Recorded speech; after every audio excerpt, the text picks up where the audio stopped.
So గ్రామ పంచాయతీలకు 7 నెలల నుంచి రూపాయి వస్తలేదు, రోడ్ ట్యాక్స్ కట్టలేదు, ఇన్సూరెన్స్లు కట్టలేదు. ఆ ట్రాక్టర్ రోడ్డు మీద పోయింది. చెత్త సేకరించుకొని పోతుంటే ఆర్టీఓ డిపార్ట్మెంట్ వాళ్ళు ట్రాక్టర్ను పట్టుకొని దీనికి రోడ్ ట్యాక్స్ కట్టలేదని సీజ్ చేశారు.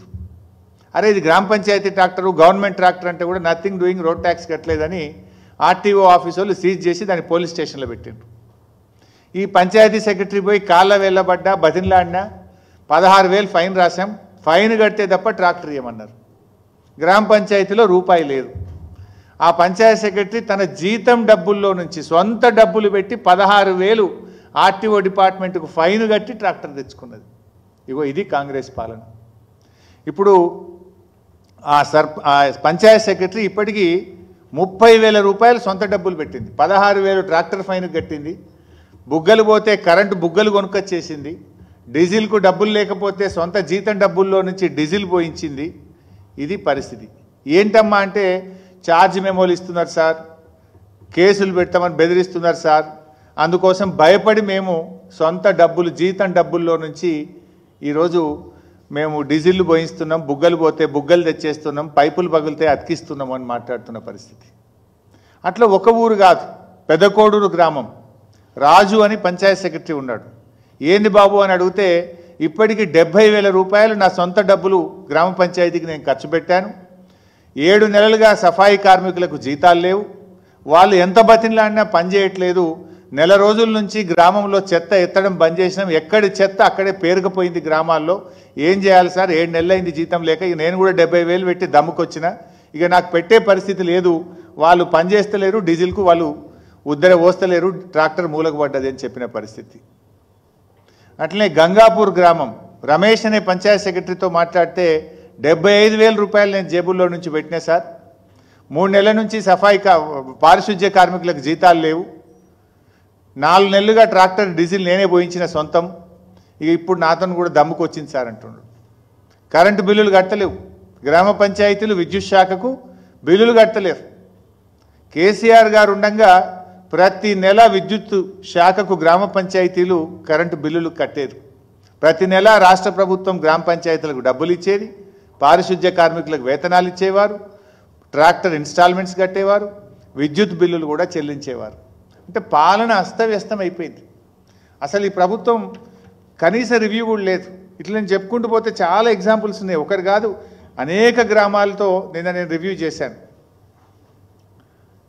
మైలారం గ్రామం విజయ్ కుమార్ పంచాయత్ సెక్రటరీ 40,000 రూపాయలు పెట్టాడు. జూన్ వరకు మేమేదో మేనేజ్ చేసినాం కానీ ఇప్పుడు మేనేజ్ చేసే పరిస్థితి లేదు సార్ అని చెప్తున్నాడు. మేడిపల్లి గ్రామంలో పారిశుద్ధ్య కార్మికులకు 5 నెలల జీతాలు పెండింగ్ ఉన్నాయి, నెల రోజుల నుంచి చెత్త ఎత్తడం మానేసినారు వాళ్ళు. ఇట్లా పల్లెలు ఇలా వర్షాకాలం స్టార్ట్ అయింది. అట్లా కస్తూరుపల్లి 50,000 పంచాయత్ సెక్రటరీ సొంతంగా పెట్టినాడు. ఇట్లా ఏ గ్రామం తీసుకున్నా ఇదే పరిస్థితి, అన్ని ఉదాహరణలు కూడా ఉన్నాయి. అంటే రాష్ట్రం మొత్తం కూడా పంచాయతీల్లో డబ్బులు లేక చెత్త ఎక్కడికక్కడ పేరుకుపోయింది. ఈ వర్షాకాలంలో మలేరియా, డెంగ్యూ, వైరల్ ఫీవర్స్ వస్తాయి. అసలు స్పెషల్ డ్రైవ్ చేయాలి, స్పెషల్ డ్రైవ్ కాదు కదా, ఉన్న చెత్త ఎత్తుడు బంద్ చేసిండ్రు. ఈ ప్రభుత్వం ఏమో గొప్పలు చెప్తుంది, మేము ప్రతి నెల 1వ తారీఖే జీతాలు ఇస్తున్నాం, మాది ప్రజాప్రభుత్వం. మీ ప్రజాప్రభుత్వంలో పారిశుద్ధ్య కార్మికులకు స్థానం లేదా? మీ ప్రజాప్రభుత్వంలో పారిశుద్ధ్య కార్మికులకు 1వ తారీఖు నాడు వేతనాలు ఇవ్వరా? 7 నెలలు జీతాలు ఇవ్వకపోతే ఆ పారిశుద్ధ్య కార్మికుల ఇల్లు ఎట్లా గడవాలి అని నేను అడుగుతా ఉన్నా ఈ ప్రభుత్వాన్ని. రేపు పల్లెల్లో అంటురోగాలు వచ్చి ఏదైనా జరగరాంది జరిగితే దానికి ఎవరు బాధ్యత వహించాలి అని నేను ప్రభుత్వాన్ని అడుగుతా ఉన్నా. కనీసం ఇది కూడా మీకు స్పందన లేకపోతే ఎట్లా? మీరు 7 నెలల మీకు కనీసం టైం దొరకలేదా? పల్లెల పరిస్థితి రివ్యూ చేయవస్తలేదా? అధికారులు ఉన్నారు కదా, మరి గతంలో వర్షాకాలం ముందు స్పెషల్ డ్రైవ్ అయింది, ఇప్పుడు ఎందుకు చేస్తలేరు? పల్లెలు ఎట్లా నడవాలనుకుంటున్నారు మీరు? చివరికి సర్పంచులు పోయి గవర్నర్కు మొరబెట్టుకునే పరిస్థితి తెచ్చినారు. మేము పనిచేసి రూపాయి బిల్లులు రావట్లేదు, మాకు 7 నెలలు అయిపోయింది, అప్పుల పాలైనమని రాష్ట్ర గవర్నర్ గారి దగ్గరికి సర్పంచులు వెళ్ళి మొరబెట్టుకొని కళ్ళ నీళ్లు పెట్టుకునే పరిస్థితి తెచ్చారు మీరు. ఎటు పోయింది ప్రభుత్వం? ఎందుకు పని చేయలేకపోతున్నారు మీరు? ఇలా వేతనాలు అందకపోవడంతో ధర్నాలు చేస్తున్నారు పారిశుద్ధ్య కార్మికులు, ప్రతి చోట ధర్నాలు చేస్తున్నారు, కలెక్టర్లకు మెమోరాండాలు ఇస్తున్నారు, స్థానిక ఎమ్మెల్యేలను కలుస్తూ ఉన్నారు, అయినా కూడా పొందడం లేదు. ఇప్పుడు వాస్తవానికి వర్షాకాలం వస్తే ఏముంటుంది? ఫాగింగ్ చేయాలి, దోమలు అరికట్టడానికి ఫాగింగ్ చేయాలి. పెరిగిన గడ్డిని మీద స్ప్రే చేయడానికి గడ్డి మందు కొనుక్కొచ్చి స్ప్రే చేయాల్సి ఉంటుంది. బ్లీచింగ్ పౌడర్, కొత్త నీళ్ళు వస్తాయి కనుక బ్లీచింగ్ పౌడర్ కలపాల్సి ఉంటుంది. ఇలా గ్రామ పంచాయతీలో డబ్బులు లేక బ్లీచింగ్ పౌడర్ లేదు, ఫాగింగ్ లేదు, గడ్డి మందు లేదు, ట్రాక్టర్ల డీజిల్కు పైసలు లేవు, సఫాయి కార్మికులకు జీతాలు లేవు. మొత్తం అస్తవ్యస్తమైపోయినటువంటి పరిస్థితి. అంటే ప్రజాపాలన అంటే పల్లెలు ప్రజాపాలనలో భాగం కాదా? పల్లెల్లో పారిశుద్ధ్య నిర్వహణ ప్రభుత్వం బాధ్యత కాదా? ఏమైంది? మీ ఇంటెలిజెన్స్ ఏమైతుంది? మీ నెట్వర్క్ ఏమైంది? ఎందుకు ఈ పల్లెల్ని ఇట్లా నిర్వీర్యం చేస్తూ ఉన్నారు? ఎందుకు ప్రజల్ని ఈ గ్రామ పంచాయతీలో పాలనను గాలికి వదిలేసినారని చెప్పి నేను అడుగుతా ఉన్నా. ముందస్తు చర్యలు తీసుకోవాల్సింది పోయి, స్పెషల్ డ్రైవ్ చేయాల్సింది పోయి, రెగ్యులర్గా జరిగే ప్రతిరోజు జరిగే శానిటేషన్ కూడా బంద్ అయిపోయింది ఈరోజు. బీఆర్ఎస్ ప్రభుత్వం ఉన్నప్పుడు ప్రతి నెల గ్రామ పంచాయతీలకు టెన్షన్గా 275 కోట్లు పోతుండే. Every month 275 crores ఇచ్చేవాళ్ళం. సంవత్సరానికి 3,330 కోట్లు పల్లె ప్రగతి మీద బీఆర్ఎస్ ప్రభుత్వం ఖర్చు పెట్టింది. 3,330 కోట్లు ప్రతి సంవత్సరం పల్లెల్లో అభివృద్ధి కోసం, పారిశుద్ధ్య నిర్వహణ కోసం 275 కోట్లు ప్రతి నెల ఇచ్చాం. మరి 7 నెలలైతే ఒక్క నెల ₹1 కూడా ఇవ్వలే మీరు. 7 నెలలు ఇంటూ 275 కోట్లు ఇవ్వాలి కదా. మీరు మాకంటే బాగా చేస్తారని ప్రజలు మీకు కోట్లు వేసినారు. మేము 275 ఇస్తే మీరు 500 కోట్లు ఇస్తారని ప్రజలు ఆశపడ్డారు. ఇంకా బాగా చేస్తారని ప్రజలు ఆశించారు. కానీ ఏమైపోయిందంటే ఏదో కొండ నాలుకకు మందేస్తే ఉన్న నాలుక పోయినట్టు ఇచ్చే 275 కోట్లు కూడా మీ ప్రభుత్వంలో బంద్ అయిపోయినాయి. అదేవిధంగా మేము పట్టణాల్లో కూడా, మున్సిపాలిటీలకు కూడా ప్రతి సంవత్సరం 1,700 కోట్లు రాష్ట్ర ప్రభుత్వం ఇచ్చేది. పల్లెలకు 3,330 కోట్లు, పట్టణాలకు ప్రతి సంవత్సరం 1,700 కోట్లు రాష్ట్ర ప్రభుత్వం ఇచ్చేది. మరి మీరు వచ్చి 7 నెలలైనా 7 పైసలు కూడా ఎందుకు ఇవ్వలేదు? ఏంది మరి? మీరు పట్టించుకోదలుచుకోలేదా? లోకల్ బాడీస్ను మీరు మొత్తం నిర్వీర్యం చేయదలుచుకున్నారా? ఇప్పుడు ఒకసారి ఎంత అద్భుతంగా ఉన్న పల్లెలు కుప్పకూలితే మళ్ళీ దాన్ని మెరుగు చేయాలంటే ఎంత కష్టమవుతుంది? దెబ్బతిన్న ఆరోగ్యాన్ని మీరు తెచ్చేయగలుగుతారా? ప్రజలకు రేపు ఏదైనా గ్రామంలో diarrhoea, malaria, dengue, viral fevers ప్రబలితే దానికి బాధ్యులు ఎవరు అని నేను అడుగుతా ఉన్నా. ఇప్పటికే హైదరాబాద్లో చాలా మందితో మాట్లాడితే మలేరియా, డెంగ్యూ, వైరల్ ఫీవర్స్తో హాస్పిటల్ చుట్టూ తిరుగుతున్న పరిస్థితి కనబడతా ఉంది. ప్రభుత్వం నుంచి అసలు చలనమే లేదు, ముందస్తు బాధ్యతనే లేదు. ఆ రోజుల్లో మేము గ్రీన్ ఛానల్ పెట్టాము. ఇన్ఫ్యాక్ట్ పల్లె ప్రగతి, పట్టణ ప్రగతి నిధులకు ఎక్కడ ఇబ్బంది లేకుండా గ్రీన్ ఛానల్లో విడుదల చేశారు కేసీఆర్ గారి ప్రభుత్వం. దాదాపు పల్లె ప్రగతి, పట్టణ ప్రగతి కింద గత 5 సంవత్సరాల్లో 20,000 కోట్ల రూపాయలు బీఆర్ఎస్ ప్రభుత్వం ఖర్చు పెట్టింది. మీరు 20 పైసలు కూడా పెట్టలే. 7 నెలలు అయిపోతే 20 పైసలు పెట్టలే మీరు. ఇగో ఇది బీఆర్ఎస్ ప్రభుత్వానికి, కాంగ్రెస్ ప్రభుత్వానికి ఉన్న తేడా. మీరు ఎటుపోతుంది అసలు? పాలన ఏమైంది? పాలన గాలికి వదిలేసిందా? 7 నెలలు అయితే 7 రూపాయలు కూడా ఇయ్యరా? గత ప్రభుత్వం 20,000 కోట్లు ఖర్చు పెట్టింది. ఈ రకంగా ఈరోజు నడుపుతా ఉంది. పరిస్థితి ఏంటంటే నిన్న పాపం వాళ్ళు రిటైర్ అవుతున్నారు. ఎంపీటీసీలు, జెడ్పీటీసీలు రిటైర్ అయితే ఏదో శాలువా కప్తామని పోతున్నారు. రిటైర్మెంట్లో కొంచెం వాళ్ళు గౌరవించుకుందామని వెళ్ళాం. వాళ్ళు కూడా దరఖాస్తు ఇచ్చారు. అన్న 7 నెలలు అయింది మాకు జీతం రాక. ఎంపీటీసీలకు, జెడ్పీటీసీలకు 7 నెలలు అయింది జీతం రాక. ఈ గవర్నమెంట్ మమ్మల్ని పట్టించుకుంటలేదన్న, జర నిద్రలేపుండ్రి, జర అడుగుండ్రి అని చెప్పి రిటైర్మెంట్ శాలువా కప్పుతుంటే దరఖాస్తు ఇచ్చారు. మాకు జీతం రాక 7 నెలలు అయిపోయాయి. మీరేమో 1వ తారీఖు జీతాలు ఇస్తామని పడుతుంది. 1వ తారీఖు మరి తక్షణమే ఆ ఎంపీటీసీలకు, జెడ్పీటీసీలకు, పారిశుద్ధ్య కార్మికులకు పెండింగ్లో ఉన్న వేతనాలు విడుదల చేయాలని బీఆర్ఎస్ పార్టీ పక్షాన మేము డిమాండ్ చేస్తూ ఉన్నాం. ఇందిరమ్మ పాలన, ప్రజాపాలన, మా రాజీవ్ గాంధీ గారే ఏదో తెచ్చిండు పంచాయతీరాజ్ సంస్కరణలు, పేరు గొప్ప ఊరు దిబ్బ. మీ పాలన ఎట్లుందంటే పంచాయతీలను నిర్వీర్యం చేస్తూ ఉన్నారు, లోకల్ బాడీలను నిర్వీర్యం చేస్తూ ఉన్నారు మీరు. మా ప్రభుత్వంలో దేశంలో ఎక్కడ లేని విధంగా కేసీఆర్ గారు స్థానిక సంస్థల్ని బలోపేతం చేయాలని అడిషనల్ కలెక్టర్ లోకల్ బాడీస్ అనే ఒక పోస్ట్ క్రియేట్ చేసినారు. ఒక ఐఏఎస్ ఆఫీసర్ను ప్రత్యేకంగా గ్రామ పంచాయతీల్లో, మున్సిపాలిటీల్లో పారిశుద్ధ్య నిర్వహణ బాగుండాలి, పల్లెలు అభివృద్ధి జరగాలి, పట్టణాలు అభివృద్ధి జరగాలని అడిషనల్ కలెక్టర్ లోకల్ బాడీ అనే పోస్టును కూడా బీఆర్ఎస్ ప్రభుత్వం పెట్టింది. అంటే ఈ రకంగా మేమేమో అద్భుతమైన కృషి బీఆర్ఎస్ ప్రభుత్వం చేస్తే మీరేమో నీరుగార్చేటువంటి ప్రయత్నం చేస్తూ ఉన్నారు. ఇప్పటికైనా కళ్ళు తెరవండి. మీరు ఈ గ్రామ పంచాయతీలను మున్సిపాలిటీల్లో మరి వ్యవస్థను గాడిన పెట్టాలని చెప్పి ప్రభుత్వాన్ని కోరుతా ఉన్నాం. ఒకటి, చేసిన పనులకు వెంటనే బిల్లులు విడుదల చేసి ఆ సర్పంచులందరినీ వాళ్ళ పాపం ఆత్మహత్యలు చేసుకునే పరిస్థితి ఉన్నది. మొన్న గవర్నర్ గారికి మొరబెట్టుకున్నారు. తక్షణమే స్పందించి పెండింగ్ బిల్లులు విడుదల చేయండి. పారిశుధ్య కార్మికులు, ఎంపీటీసీలు, జెడ్పీటీసీలకు 7 నెలలుగా బకాయిలు పడ్డ వేతనాలు చెల్లించాలని డిమాండ్ చేస్తూ ఉన్నాం. గతంలో బీఆర్ఎస్ ప్రభుత్వం మున్సిపాలిటీలకు, గ్రామ పంచాయతీలకు ఇచ్చినట్టు నెల నెల నిధులు తక్షణమే ఈ 7 నెలల నిధులను గ్రామ పంచాయతీలకు, మున్సిపాలిటీలకు విడుదల చేయాలని చెప్పి డిమాండ్ చేస్తూ ఉన్నాం. In fact that is the part of budget. మన మార్చి దాకా అయితే మేము ప్రవేశపెట్టిన బడ్జెటే ఉంది కదా. మీరు జనవరి, ఫిబ్రవరి, మార్చి అయితే ఆ 275 కోట్ల చొప్పున గ్రామ పంచాయతీలకు ఇవ్వాల్సి ఉండే కదా. ఎందుకు పల్లెల మీద కక్ష కట్టినారు? బడ్జెట్లో ఉన్న నిధులు కూడా ఎందుకు ఇవ్వడం లేదు అని చెప్పి నేను అడుగుతా ఉన్నా. ఈ వర్షాకాలం ఉంది కనుక సీజనల్ వ్యాధులు ప్రబుల్తాయి. తక్షణమే మీరు చర్య తీసుకొని ఒక స్పెషల్ డ్రైవ్, గతంలో ఎట్లయితే వర్షాకాలం ముందు పల్లెలలో, పట్టణాల్లో మేము స్పెషల్ డ్రైవ్ చేసి మరి పారిశుధ్య వ్యవస్థను మేము మెరుగుపరిచే ప్రయత్నం చేసినామో ఆ స్పెషల్ డ్రైవ్ కూడా తక్షణమే చేపట్టండి. ఆడేం బ్లీచింగ్ పౌడర్ లేదు, ఫాగింగ్కు కావాల్సిన మందులు లేవు, చాలా ఇబ్బందిమైనటువంటి పరిస్థితి ఉన్నది. ప్రభుత్వం ఒక రివ్యూ చేసి తక్షణమే దీని మీద తగిన చర్యలు తీసుకోవాలని చెప్పి మేము కోరుతా ఉన్నాం. ఎందుకంటే ఇవాళ మీరు అటు సంక్షేమాన్ని కూడా వదిలిపెట్టినారు. నిరుద్యోగులను రోడ్డు మీద పడ్డారు. నిరుద్యోగులు నిలువున ముంచేసిండ్రు మీరు. సంక్షేమానికేమో సమాధి కట్టేసిండ్రు మీరు.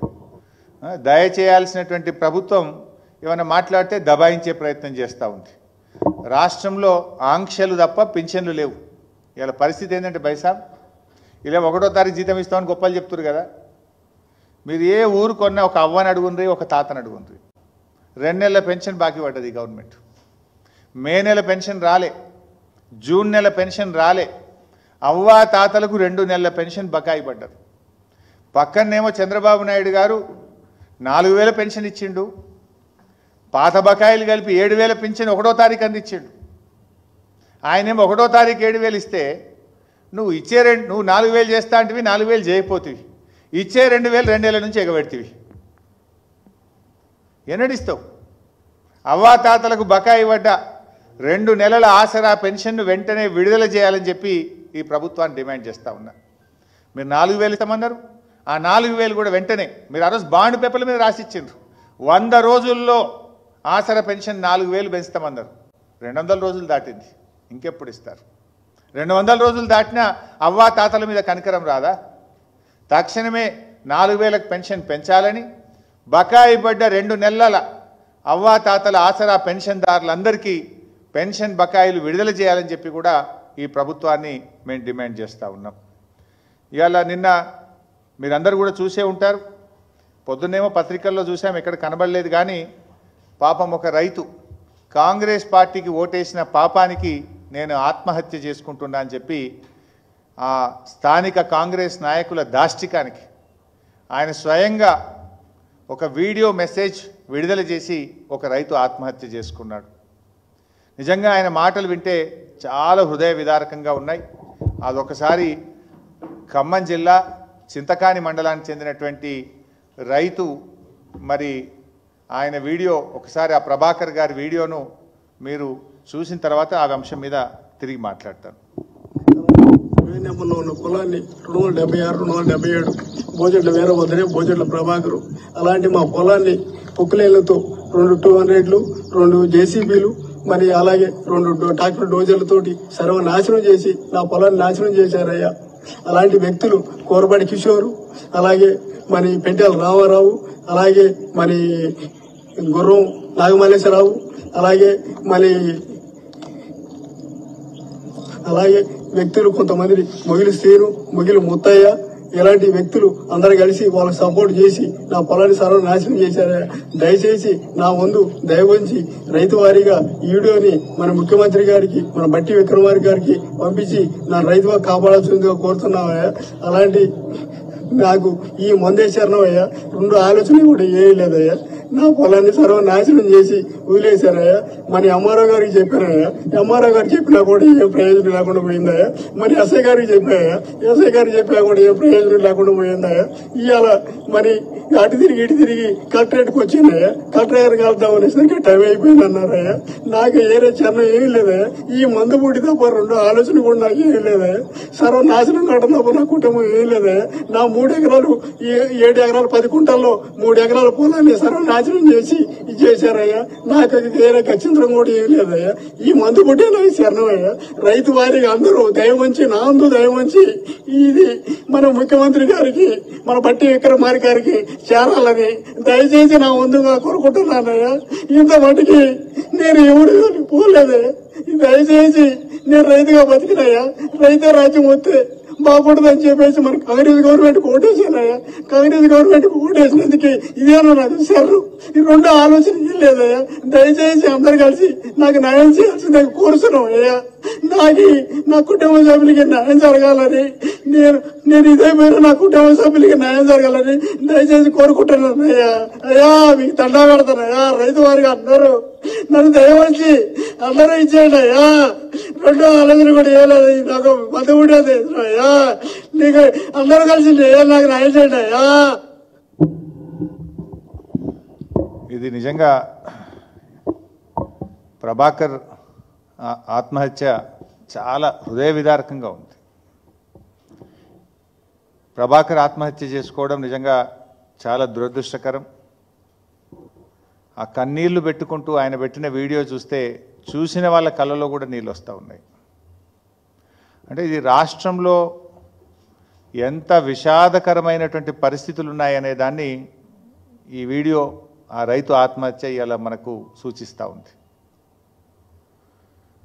ప్రభాకర్ చనిపోయిన తర్వాత ఆయన తండ్రి గారు పోలీసుల దగ్గరికి వెళ్ళి ప్రభాకర్ చెప్పిన పేర్లతో కంప్లైంట్ ఇస్తే కంప్లైంట్ తీసుకోవడానికి కూడా పోలీసులు నిరాకరిస్తున్నారు. నిన్నటి నుంచి ప్రభాకర్ తండ్రి ఆయన నార్మల్గా సూసైడ్ నోట్లో కానీ చనిపోయే ముందు చెప్పినటువంటిది ఆటోమేటిక్గా దాన్నే మరణ వాంగ్మూలంగా స్వీకరించి కేసులు పెడతాం మనం. అంత స్పష్టంగా వీడియోలో ఉన్న తర్వాత కూడా స్పందించాల్సిన పోలీసులు స్పందించకపోగా మృతుడి యొక్క తండ్రి గారు వెళ్ళి పోలీస్ స్టేషన్లో కంప్లైంట్ ఇస్తే ఆ కంప్లైంట్ తీసుకోవడానికి కూడా నిరాకరిస్తున్నారు పోలీసులు. అంటే ఈ రాష్ట్రంలో శాంతి భద్రతల పరిస్థితి ఎంత దారుణంగా తయారైపోయిందో మీరు చూడండి. నిజంగా ఇవాళ ప్రభాకర్ చావుకు కాంగ్రెస్ పార్టీ కారణం, ఈ ప్రభుత్వం పాలన కారణం. ఆయన ఎస్ఐ గారి దగ్గరికి పోయారు, ఎంఆర్ఓ గారి దగ్గరికి పోయారు, కలెక్టర్ గారి దగ్గరికి పోయాను అని చెప్పి స్పష్టంగా చెప్పాడు. ఆ ముగ్గురిలో ఏ ఒక్కరైనా స్పందించుంటే ఇవాళ ప్రభాకర్ బతుకుండేవాడు కదా. అంటే పాలన సరిగా లేదు. ఎస్ఐ గారు స్పందించలేదు, తహసీల్దార్ గారు స్పందించలేదు, కలెక్టర్ ఆఫీస్లో న్యాయం జరగలేదు. ఇంకా చివరికి నాకు చావే దిక్కు అని చెప్పి ఆయన ఈరోజు తన ప్రాణాన్ని వదులుకున్నాడు. ఇది చాలా బాధాకరం. వాస్తవానికి ఏ రైతు కూడా చనిపోవద్దనే కోరుకుందాం, ధైర్యంగా ఉండాలి, పోరాడాలి. అటువంటి వాళ్ళ పక్షాన ప్రజలు మాకు ఇలా ప్రతిపక్ష బాధ్యత ఇచ్చారు. ఇటువంటి కష్టాల్లో ఉండి ప్రభుత్వం పట్టించుకోనటువంటి వాళ్ళ గురించి ప్రశ్నించే బాధ్యతను ఇలా బీఆర్ఎస్ పార్టీకి ప్రజలు ఇచ్చారు. మా బాధ్యతనే ఈ ప్రభుత్వాన్ని నిద్రలేపడం, ప్రభుత్వాన్ని తట్టిలేపడం, ప్రభుత్వం తప్పు చేస్తే దాని మీద పోరాటం చేయడమే మా బాధ్యత. సో ఈ సందర్భంగా నేను మిగతా రైతులు కానీ ఎవరైనా మీకు ఏదైనా కష్టం ఉంటే అధికారులకు చెప్పండి, వాళ్ళు వినకపోతే మా దృష్టికి తీసుకురండి. తప్పకుండా మేము పోరాడతాం, మిమ్మల్ని కాపాడుకుంటాం తప్ప ఎవరు ప్రాణాలు తీసుకోవద్దని చెప్పి కూడా మేము విజ్ఞప్తి చేస్తూ ఉన్నాం. అయితే ఈరోజు ఈ అంశం జరిగితే ఇప్పటిదాకా ప్రభుత్వం నుంచి దీని స్పందన లేదు. ఏ ఒక్క మంత్రి గారు మాట్లాడరు. ఆయన ఎంత స్పష్టంగా చెప్పిండు, కాంగ్రెస్కు ఓటేసినందుకే ఈ బాధలు నాకు, నేను కాంగ్రెస్కు వేసిన పాపానికి ఆత్మహత్య చేసుకుంటున్నా అని చెప్పి ఆయన డయింగ్ డిక్లరేషన్లో చాలా స్పష్టంగా చనిపోయే ముందు ఆయన వీడియోలో చెప్పారు. బాధ ఏంటంటే పొద్దున మా కార్యకర్తలు అక్కడి నుంచి ఫోన్ చేస్తున్నారు, తన చావుకు కారణమైన వాళ్ళ మీద కేసులు పెట్టకుండా ఆ వీడియో తీసిన ఆయన మీద కేసు పెట్టి లోపలిస్తారట. ఇది ప్రభుత్వ పనితీరుకు నిదర్శనం. ఇదా మీ పనితీరు?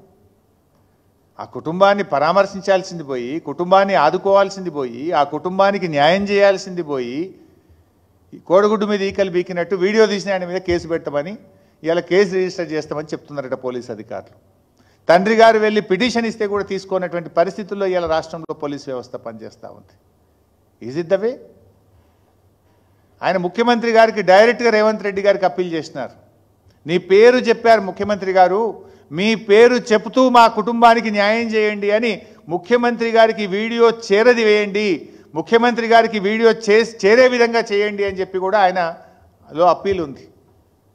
ఇప్పుడు ఆ రైతు తరఫున మేము బీఆర్ఎస్ పార్టీ పక్షాన ముఖ్యమంత్రి గారికి చెప్తా ఉన్నాం, కనీసం రైతు ప్రాణాన్ని అయితే మీరు తెచ్చియలేరు. ఆ సంఘటనకు ఎవరైతే ఆయన పొలాన్ని దున్నేసినారో, ప్రొక్లైన్లు పెట్టి తవ్వారో, తక్షణమే వాళ్ళందరినీ కూడా అరెస్ట్ చేసి కేసులు పెట్టి ఆయన భూమి తిరిగి యథావిధిగా చేసి ఆయన భూమి ఆయనకు అందించే విధంగా ముఖ్యమంత్రి గారు చర్యలు తీసుకోవాలని, ఆ ప్రభాకర్ కుటుంబానికి 25 లక్షల రూపాయల ఎక్స్గ్రేషియా ఇవ్వాలని, ప్రభాకర్ కుటుంబంలో ఒకరికి ఉద్యోగం ఇవ్వాలని చెప్పి మేము బీఆర్ఎస్ పార్టీ పక్షాన డిమాండ్ చేస్తూ ఉన్నాం. అదేవిధంగా ఎస్ఐ గారు, ఎంఆర్ఓ గారు, కలెక్టర్ గారు ఎవరు స్పందించలేదు.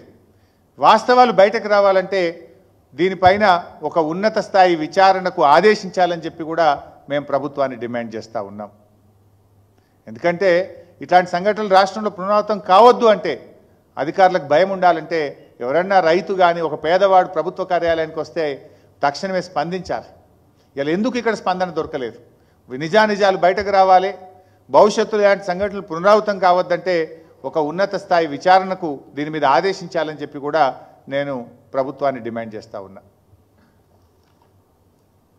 అదేవిధంగా ఈ సంఘటనకు బాధ్యులైన వాళ్ళు ఎవరైనా, ఎంతటి వారైనా, ఏ పార్టీ వారైనా సరే నిష్పాక్షికమైన దర్యాప్తు జరపాల్సిందే. వాళ్ళందరి మీద కఠినమైనటువంటి చర్యలు తీసుకోవాలని చెప్పి కూడా మేము ప్రభుత్వాన్ని డిమాండ్ చేస్తూ ఉన్నాం. లాస్ట్ ఇష్యూ రెండైనాయి బైసప్, కానీ మరి ఒకే రోజు ఎక్కువైతున్నాయి, కానీ అన్నీ ఇంపార్టెంటే. దయచేసి న్యాయం చేయాలని కోరుతా ఉన్నా. ఆంధ్రప్రదేశ్ ముఖ్యమంత్రి గారు చంద్రబాబు నాయుడు గారు రాష్ట్ర విభజన సమస్యల మీద చర్చించడానికి మన ముఖ్యమంత్రి గారికి లేఖ రాసినట్టుగా పత్రికల్లో చూసాం. సంతోషం. ఏదైనా చర్చల ద్వారా సమస్యలు పరిష్కరించుకోవాలి. అయితే మన రాష్ట్రానికి సంబంధించిన అతి ముఖ్యమైన సమస్య, రాష్ట్రం ఏర్పడిన తొలినాళ్లలోనే 7 మండలాలను లోయర్ సీలేరు పవర్ ప్రాజెక్టును ఆ రోజు అన్యాయంగా ఆంధ్రప్రదేశ్లో కలిపారు. రాష్ట్రం ఎంతగానో నష్టపోయింది. ఆ రోజు ముఖ్యమంత్రిగా పదవీ బాధ్యతలు చేపట్టబోయే కొద్ది రోజుల ముందే, కొద్ది గంటల ముందు కేసీఆర్ గారు తీవ్రంగా దీని మీద స్పందించారు. తెలంగాణ బంద్కు పిలుపునిచ్చాం. పార్లమెంట్లో కూడా ఈ బిల్లు పట్ల తీవ్రమైన నిరసనను తెలిపి అడ్డుకునేటువంటి ప్రయత్నం చేసింది బీఆర్ఎస్ పార్టీ. కానీ బిల్లును ప్రవేశపెట్టింది బీజేపీ, బిల్లుకు మద్దతు ఇచ్చింది కాంగ్రెస్ పార్టీ. మరి రేవంత్ రెడ్డి గారు ఈ విషయం మీద చొరవ చూపాలి. ఎందుకంటే ఈరోజు మీ గురువు గారు అనొద్దన్నాడు కదా, ఈయన సహచరుడు, సారీ, మీ సహచరుడు ఈరోజు ఆంధ్రప్రదేశ్ ముఖ్యమంత్రిగా ఉన్నారు. వారు ముఖ్యమంత్రియే కాదు, దేశంలో ఉండే ఎన్డీఏ ప్రభుత్వం ఆయన మీద ఆధారపడి ఉంది. ఎన్డీఏ ప్రభుత్వం, బీజేపీ ప్రభుత్వం ఆయన మీద ఆధారపడి ఉంది. సో రేవంత్ రెడ్డి గారు చొరవ చూపాలి. చంద్రబాబు నాయుడు గారి మీద ఒత్తిడి తెచ్చి మన 7 మండలాలు మనకు, మన లోయర్ సీలేరు పవర్ ప్రాజెక్ట్ మనకు వచ్చే విధంగా మరి కృషి చేయాలి, ప్రయత్నం చేయాలని చెప్పి నేను డిమాండ్ చేస్తూ ఉన్నా. అది మొదలు 7 మండలాలు వచ్చినాకనే విభజన సమస్యలపై ముందుకు వెళ్ళాలని చెప్పి కూడా నేను ప్రభుత్వాన్ని కోరుతా ఉన్నా. ఫస్ట్ మొదటి ఎజెండా 7 మండలాలు ఉండాలి. వాళ్ళు పోలవరం కట్టుకోవడానికి మనకు అభ్యంతరం లేదు.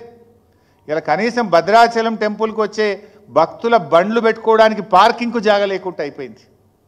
భద్రాచలంలో ఏర్పడిన చెత్త వేయడానికి డంప్ యార్డు కూడా స్థలం లేని పరిస్థితి ఏర్పడ్డది. ఆ 7 మండలాల ప్రజలు కూడా తెలంగాణతో ఉండాలని కోరుకుంటా ఉన్నారు. అందువల్ల ఈ మీటింగ్లో మొదటి ఎజెండా తెలంగాణకు 7 మండలాలు తిరిగి వాపసు ఇచ్చే విధంగా. ఎందుకంటే ఆయన ఇవాళ శక్తివంతులు. చంద్రబాబు నాయుడు గారు, ఆయన చేతుల్లో బీజేపీ ప్రభుత్వం ఉంది, ఎన్డీఏ ప్రభుత్వం ఉంది. ఆయన చొరవ చూపి 7 మండలాలు మనకి ఇచ్చే విధంగా రేవంత్ రెడ్డి గారు ఒత్తిడి తేవాలి. ఈ 7 మండలాలు ఇచ్చినాకనే మిగతా విభజన సమస్యలపై ముందుకు పోవాలని చెప్పి నేను ప్రభుత్వాన్ని కోరుతున్నాను.